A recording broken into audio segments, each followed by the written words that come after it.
আজকের দিনটা ছিল ১লা জানুয়ারি ২০২৫।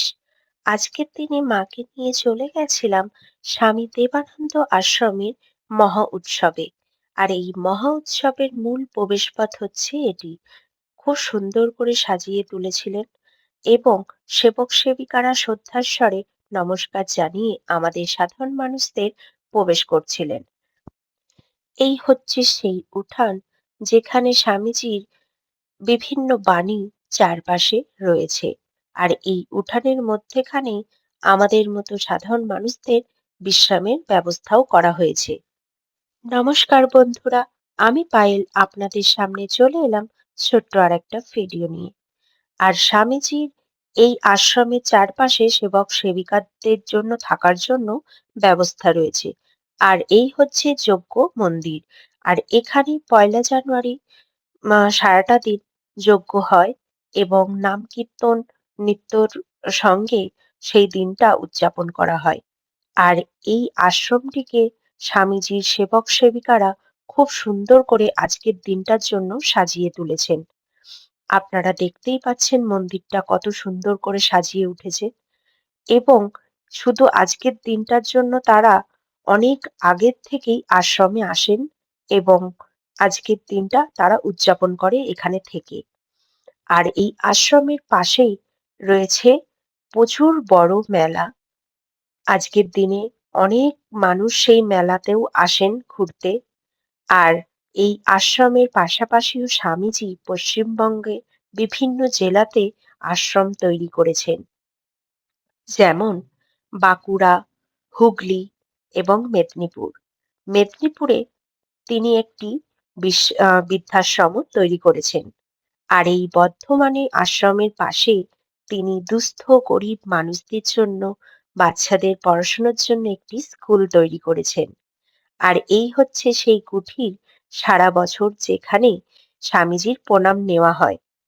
আজকের দিনটার জন্য স্বামীজি একটি আশ্রমের পাশেই একটি জায়গাতেই প্রণাম দিচ্ছেন যাতে এখানে ভিড় না হয়। সেখান থেকেও অনেক মানুষ লাইনে দাঁড়িয়ে প্রণাম নিচ্ছে স্বামীজির। আর এই আশ্রমের পাশাপাশি বিভিন্ন মানুষের জীবিকাও তৈরি হয়েছে আজকের দিনটার জন্য। যারা অনেক স্টল নিয়ে বসেছে মেলাতে, যারা জীবিকা সংগ্রহ করছে। আর আজকের দিনে এখানে প্রচুর মানুষের সমাগম হয়। আর এই যে দেখুন কত সুন্দর লাগছে। এনারা সবাই নৃত্য পরিবেশন করবে যজ্ঞ মন্দিরের উপরে। আর এখানে মা খুব সুন্দর এখানে উপভোগ করছিল। এখানে নাম কীর্তনটাকে উপভোগ করছিল। আর এখানে স্বামীজির দেবানন্দ আশ্রমের ফটোও আছে, সেটা আপনাদেরকে দেখাবো।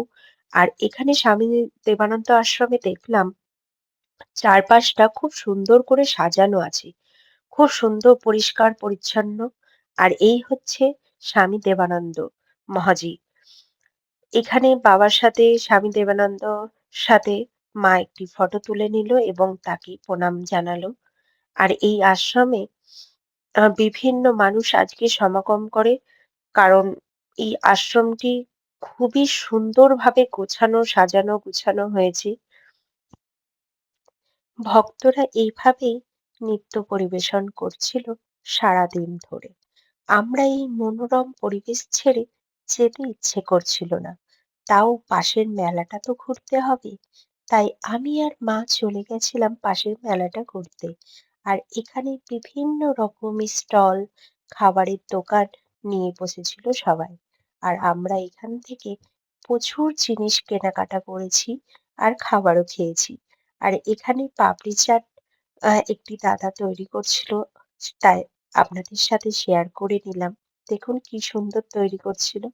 আমরা এখানে বিভিন্ন রকমের পাপড়ি চাট, মোমো, ফুচকা এসব খেয়ে মেলাটা ঘুরে বাড়ি এসেছিলাম। আর আমার ভিডিও আপনাদের কেমন লাগে সবাই জানাবেন কিন্তু। কেউ স্কিপ করবেন না, ভিডিওটা পুরোটা দেখবেন। আর একটু পারলে শেয়ার করে দেবেন। আর আমার ভিডিওটা কেমন লাগলো কমেন্ট বক্সে এসে জানাবেন। আর এই হচ্ছে সেই মেলার চিত্র যেখানে প্রচুর মানুষের সমাগম হয়েছে আর সবাই আনন্দ